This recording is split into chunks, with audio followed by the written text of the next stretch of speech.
வணக்கம்.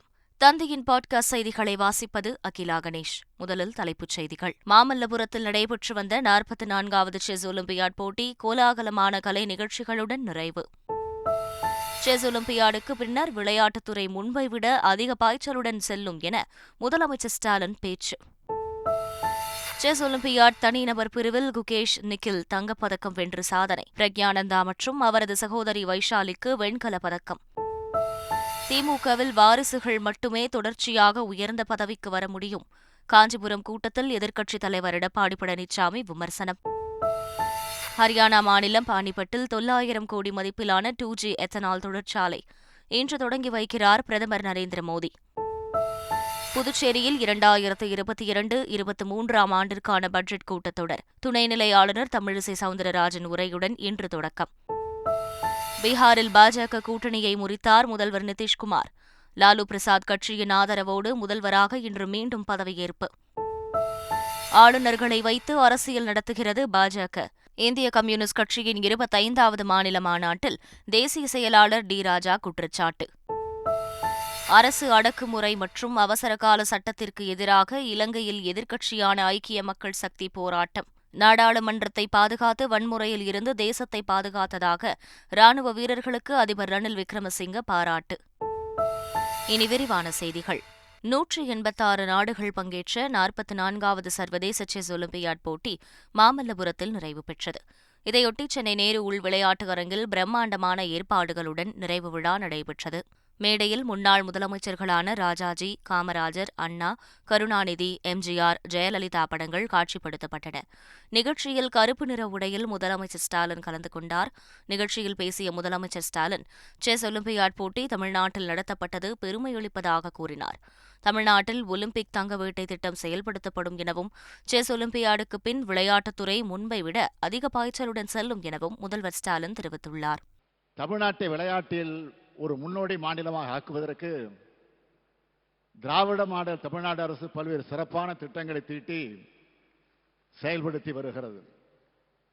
தமிழ்நாட்டில் உலகத்தன வாய்ந்த விளையாட்டு வீரர்கள் மற்ற ஒலிம்பிக் பதக்கங்கள் வெல்வோரை உருவாக்கும் பொருட்டு ஒலிம்பிக் தங்க வேட்டை என்ற திட்டம் 25 கோடி ரூபாய் மதிப்பீட்டில் நடைமுறைப்படுத்தப்பட உள்ளது. உலக அளவிலும் தேசிய அளவிலும் பதக்கங்கள் வென்று நாட்டிற்கும் மாநிலத்திற்கும் பெருமை தேடி தரும். முதல்வரின் வழிகாட்டுதல் உள்ளவரை உலகம் முழுவதும் உள்ள 1000 விளையாட்டுகளை சர்வதேச அளவில் வியக்கும் வகையில் தமிழகம் நடத்தி காட்டும் என்று தமிழக விளையாட்டுத்துறை அமைச்சர் மெய்யநாதன் தெரிவித்துள்ளார். விளையாட்டு என்பது வெற்றி தோல்வி அல்ல. விளையாட்டு என்பது தனி மனித ஒழுக்கம், சுறுசுறுப்பு, உடல் ஆரோக்கியம், நல்ல சிந்தனை, நல்ல செயல்பாடுகள் என ஒருங்கிணைந்து கிடக்கும் ஒரு அட்சய பாத்திரம். மேலும் நாடுகளுக்கிடையான ஒற்றுமை, சாதி, மதம், இனம், மொழி என அனைத்தையும் கடந்து விளையாட்டு வீரர் என்ற அடையாளம் மட்டுமே மிஞ்சும். விளையாட்டு என்பது சமத்துவம். எனவேதான் உலக அரங்கில் சமூக நீதியை நிலைநாட்டிக் கொண்டிருக்கும் மாண்புமிகு தமிழக முதல்வரை உலகமே பாராட்டுகிறது. இது தமிழினத்திற்கு கிடைத்த வெற்றியாக பார்க்கிறேன். வள்ளுவனும் இளங்கோவும் வகுத்து தந்த பாதையிலே பெரியாரும் அண்ணாவும் முத்தமிழறிஞர் கலைஞரும் வீடு நடை போற்று வெற்றி கொடி நாட்டி உலக தமிழினத்தை காத்து வரும் பெருந்தகையேர் மாண்புமிகு தமிழக முதல்வரை. ஆம், முத்தமிழறிஞர் டாக்டர் கலைஞர் அவர்களின் ஆசியும் தமிழகம் சிறப்புடன் நடத்தி காட்டும். வணக்கம், நன்றி. நிகழ்ச்சியில் பேசிய செஸ் கூட்டமைப்பு தலைவர் ஆர்கடி 4 மாதங்களில் அதிசயத்தை நிகழ்த்தியதாக தமிழக அரசை பாராட்டினார்.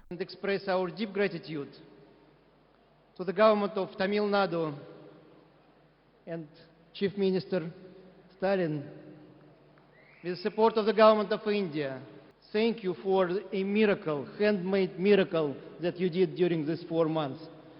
Really, deeply thank from the heart, from the bottoms of all our hearts. சென்னையையும் செஸ் விளையாட்டையும் பிரிக்க முடியாது என்று செஸ் கூட்டமைப்பின் துணைத் தலைவர் விஸ்வநாதன் ஆனந்த் தெரிவித்துள்ளார். செஸ் ஒலிம்பியாட் போட்டியின் நிறைவு விழாவில் பேசிய அவர் இதனை தெரிவித்தார். When I won my first World Chess title in 2000, many of my teammates were not even born. Now they are, and they are our new hope. When I started playing chess, I had a dream to become world champion one day. But what I could not imagine is the way that Chennai has embraced chess. And that makes me so proud. Chennai and chess are now inseparable. And I know this is a new beginning. Namma chess, Namma Chennai.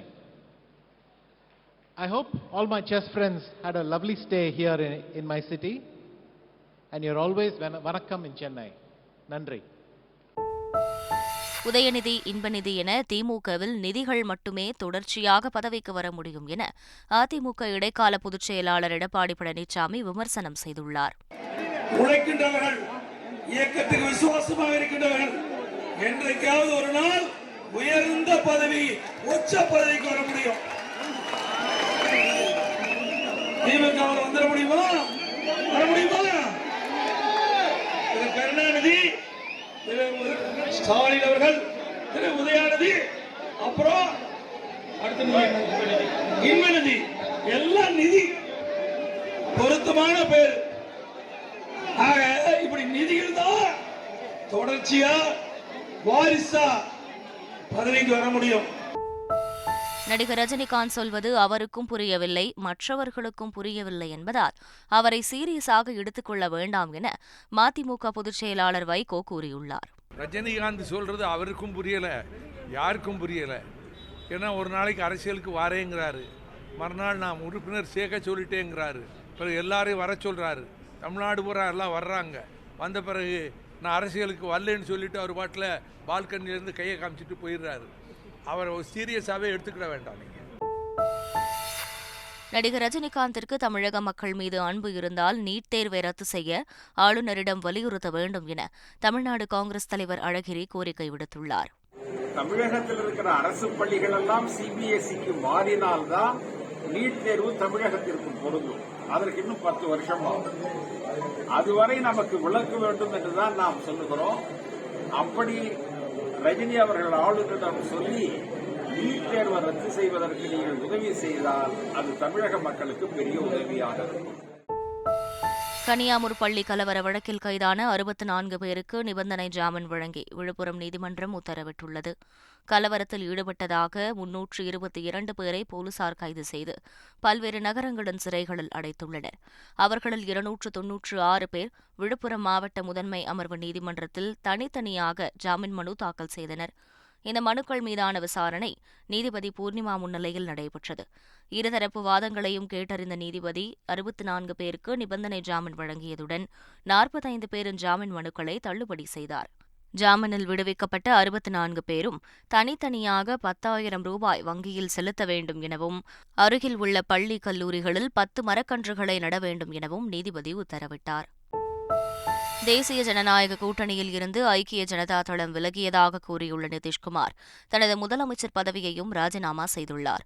மாநில ஆளுநரை சந்தித்து ராஜினாமா கடிதத்தை வழங்கினார். பின்னர் செய்தியாளர்களை சந்தித்த நிதிஷ்குமார் தேசிய ஜனநாயக கூட்டணியில் இருந்து வெளியேறிவிட்டதாக அதிகாரப்பூர்வமாக அறிவித்தார். காங்கிரஸ், ராஷ்டிரிய ஜனதா தளம் உள்ளிட்ட கட்சிகளின் ஆதரவோடு தேஜஸ்வி யாதவ் தலைமையிலான மெகா கூட்டணி உதவியோடு ஆட்சி அமைக்க உள்ளதாக கூறினார். ஆளுநரிடம் வழங்கிய கடிதத்தில் தனக்கு 160 சட்டமன்ற உறுப்பினர்களின் ஆதரவு இருப்பதாக நிதிஷ்குமார் தெரிவித்துள்ளார். ராஷ்டிரிய ஜனதா தளம் கட்சிக்கு 79 உறுப்பினர்களும், காங்கிரஸ் கட்சிக்கு 19 உறுப்பினர்களும், இடதுசாரி கட்சிகளுக்கு 16 உறுப்பினர்களும் என மொத்தம் 159 சட்டமன்ற உறுப்பினர்களின் ஆதரவு இந்த கூட்டணிக்கு உள்ளது. ராஷ்டிரிய ஜனதா தளம் தலைமையிலான மெகா கூட்டணி உதவியோடு ஐக்கிய ஜனதா தளம் ஆட்சி அமைக்க உள்ளது. முதல்வராக நிதிஷ்குமார் பதவியேற்கும் நிலையில் துணை முதல்வராக தேஜஸ்வி யாதவ் பதவியேற்கிறார். 164 சட்டமன்ற உறுப்பினர்களின் ஆதரவு கடிதத்துடன் பீகார் மாநில ஆளுநரை சந்தித்த நிதிஷ்குமார் மற்றும் தேஜஸ்வி யாதவ் ஆகியோர் ஆட்சி அமைக்க உரிமை கோரினர். நிதிஷ்குமாரின் ராஜினாமாவை ஏற்றுக்கொண்ட ஆளுநர் அடுத்த ஏற்பாடுகளை செய்யும் வரை தற்காலிக முதல்வராக தொடரும்படி கேட்டுக் கொண்டார். இந்நிலையில் பீகார் மாநில முதல்வராக நிதிஷ்குமார் இன்று மதியம் 2 மணிக்கு மீண்டும் பொறுப்பேற்றுக் கொள்கிறார். அவருடன் துணை முதல்வராக தேஜஸ்வி யாதவ் பொறுப்பேற்றுக் கொள்கிறார். கேரளாவில் ஆளுநருக்கும் மாநில அரசுக்கும் இடையே மோதல் போக்கு நீடிக்கும் நிலையில் பல்கலைக்கழகங்களில் ஆளுநரின் அதிகாரத்தை குறைக்க உயர்கல்வி சீர்திருத்த ஆணையம் கேரள அரசுக்கு பரிந்துரை செய்துள்ளது. பல்கலைக்கழகங்களின் பார்வையாளராக முதலமைச்சரை நியமிக்க வேண்டும் எனவும் ஒவ்வொரு பல்கலைக்கழகத்திற்கும் தனியாக வெவ்வேறு வேந்தரை நியமிக்க வேண்டும் எனவும் பரிந்துரைக்கப்பட்டுள்ளது. பாஜக பல்வேறு மாநிலங்களில் ஆளுநர்களை வைத்து அரசியல் நடத்தி வருவதாக இந்திய கம்யூனிஸ்ட் கட்சியின் தேசிய செயலாளர் டி. ராஜா குற்றம் சாட்டியுள்ளார். இந்திய கம்யூனிஸ்ட் கட்சியின் 25வது மாநில மாநாடு திருப்பூர் தாராபுரம் சாலையில் உள்ள சந்திராபுரம் பகுதியில் நடைபெற்றது. இம்மாநாட்டில் டி. ராஜா, மாநில செயலாளர் முத்தரசன் மற்றும் மூத்த தலைவர் நல்லக்கண்ணு உள்ளிட்ட பலர் கலந்து கொண்டனர். அப்போது பேசிய டி. ராஜா, ஒரே நாடு, ஒரே கலாச்சாரம், ஒரே மொழி என ஒற்றை பரிமாண நாடாக இந்தியாவை மாற்ற பாஜக முயற்சிப்பதாக குற்றம் சாட்டினார். புதுச்சேரிக்கு கூடுதலாக 2000 கோடி ரூபாய் நிதி கோரி பிரதமர் மோடியை சந்தித்து புதுச்சேரி முதலமைச்சர் ரங்கசாமி கோரிக்கை மனு அளித்தார். அந்த மனுவில் கடந்த 2021-22 நிதியாண்டில் 1874 கோடி ரூபாய் மத்திய தொகுப்பில் இருந்து நிதியுதவி அளிக்கப்பட்டதாக கூறப்பட்டுள்ளது. ஆனால் தற்போதைய நிதியாண்டில் கடந்த முறை வழங்கிய தொகையை விட 150 கோடி ரூபாய் குறைவாக ஒதுக்கப்பட்டுள்ளதாக கூறியுள்ளார். 7வது ஊதிய குழுவின் பரிந்துரை அடிப்படையில் அரசு ஊழியர்களுக்கான நிலுவைத் தொகையை 186.50 கோடி ரூபாய் அளவுக்கு கூடுதல் செலவினம் ஏற்படுகிறது எனவும் அதனை கருத்தில் கொண்டு புதுச்சேரிக்கு 2000 கோடி ரூபாய் கூடுதல் நிதியை ஒதுக்க வேண்டும் எனவும் கோரிக்கை விடுத்துள்ளார். புதுச்சேரியில் 2022-23 ஆண்டிற்கான பட்ஜெட் கூட்டத்தொடர் துணைநிலை ஆளுநர் தமிழிசை சவுந்தரராஜன் உரையுடன் இன்று தொடங்குகிறது. கடந்த மார்ச் மாதம் முழு பட்ஜெட் தாக்கல் செய்யப்படாத நிலையில் அதற்கு பதிலாக 5 மாதத்திற்கான இடைக்கால பட்ஜெட் தாக்கல் செய்யப்பட்டது. இதனால் முழுமையான பட்ஜெட்டை தாக்கல் செய்வதற்கான கூட்டத்தொடர் இன்று கூடுகிறது. இதனை துணைநிலை ஆளுநர் தமிழிசை சவுந்தரராஜன் உரையாற்றி தொடங்கி வைக்கிறார். ஹரியானா மாநிலம் பானிபட்டில் 2ஆம் தலைமுறை எனப்படும் 2G எத்தனால் தொழிற்சாலையை பிரதமர் மோடி காணொலி காட்சி மூலம் இன்று திறந்து வைக்க உள்ளார். இந்த தொழிற்சாலையின் அர்ப்பணிப்பு நாட்டில் உயிரி எரிபொருளின் உற்பத்தி மற்றும் பயன்பாட்டை அதிகரிக்க கடந்த பல ஆண்டுகளாக அரசால் மேற்கொள்ளப்படும் தொடர் நடவடிக்கைகளின் ஒரு பகுதி என கூறப்படுகிறது. இந்திய எண்ணெய் கழகத்தால் 900 கோடி ரூபாய் மதிப்பீட்டில் இந்த தொழிற்சாலை பானிபட் சுத்திகரிப்பு நிலையத்திற்கு அருகே அமைக்கப்பட்டுள்ளது. ஊட்டி மற்றும் சுற்றுவட்டார பகுதிகளில் சூறை காற்றுடன் கனமழை வெளுத்து வாங்கியது. ஊட்டி, அப்பர் பவானி, அவலாஞ்சி, எமரால்ட், குந்தா, கிளென்மார்கன், நடுவட்டம், தேவாலா, பந்தலூர், பாடாந்துறை உள்ளிட்ட பகுதிகளில் சூறை காற்றுடன் பலத்த மழை பெய்தது. இதனால் பெரும்பாலான பகுதிகளில் மின்தடை ஏற்பட்டதால் பொதுமக்களின் இயல்பு வாழ்க்கை வெகுவாக பாதிக்கப்பட்டது. பவானி ஆற்றில் 25,000 கன அடி தண்ணீர் வெளியேற்றப்படுவதால் கொடிவேரி அணையில் வெள்ளப்பெருக்கு ஏற்பட்டுள்ளது. நீலகிரி மற்றும் பவானிசாகர் அணை நீர்பிடிப்பு பகுதிகளில் தொடர் கனமழை பெய்து வருவதால் பவானி ஆற்றின் வழியாக வெளியேற்றப்படும் உபரி நீரால் கொடிவேரி அணையில் வெள்ளப்பெருக்கு ஏற்பட்டுள்ளது. கொடிவேரி அணைக்கு வருவதற்கு சுற்றுலா பயணிகளுக்கு 4வது நாளாக தடை விதிக்கப்பட்டுள்ளது. குன்னூர் குந்தா அணையில் இருந்து வினாடிக்கு 500 கன அடி உபரி நீர் வெளியேற்றப்பட்டு வருகிறது. தொடர் கனமழை காரணமாக குந்தா அணை தனது முழு கொள்ளளவான 89 அடியை எட்டியது. இதன் காரணமாக அணையில் இருந்து வினாடிக்கு 500 கன அடி உபரி நீர் வெளியேற்றப்பட்டு வருகிறது. மயிலாடுதுறை மாவட்டம் சீர்காழி அடுத்த கொள்ளிடம் ஆற்றுப் பகுதியில் தலைமை பொறியாளர் நேரில் ஆய்வு செய்தார். கொள்ளிடம் ஆற்றுப் பகுதியில் தண்ணீர் கரை புரண்டோடுகிறது.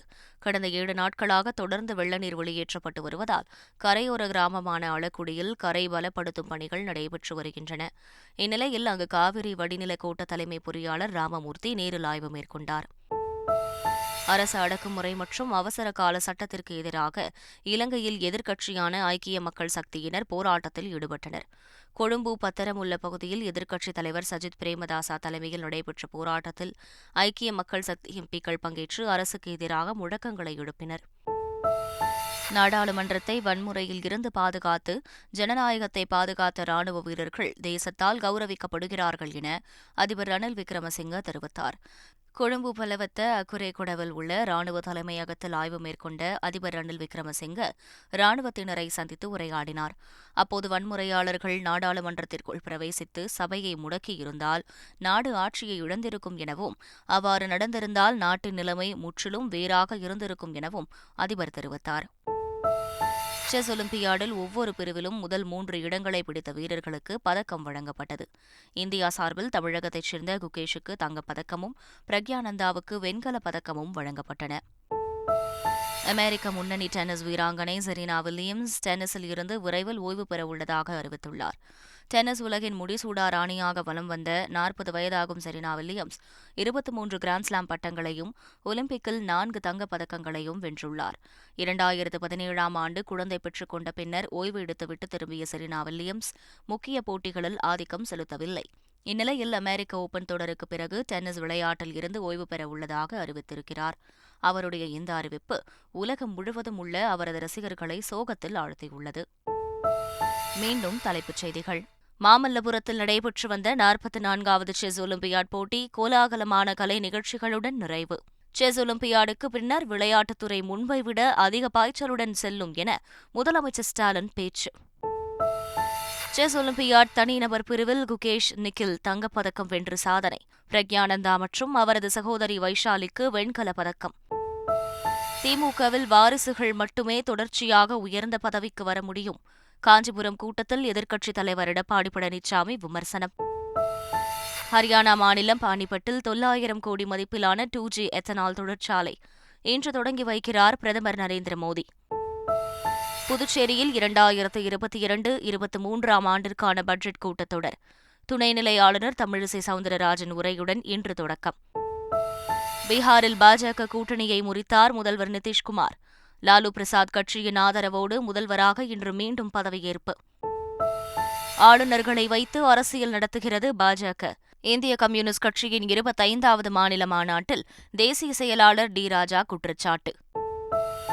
அரசு அடக்குமுறை மற்றும் அவசரகால சட்டத்திற்கு எதிராக இலங்கையில் எதிர்க்கட்சியான ஐக்கிய மக்கள் சக்தி போராட்டம். நாடாளுமன்றத்தை பாதுகாத்து வன்முறையில் இருந்து தேசத்தை பாதுகாத்ததாக ராணுவ வீரர்களுக்கு அதிபர் ரணில் விக்ரமசிங்க பாராட்டு. இத்துடன் செய்திகள் நிறைவு பெறுகின்றன.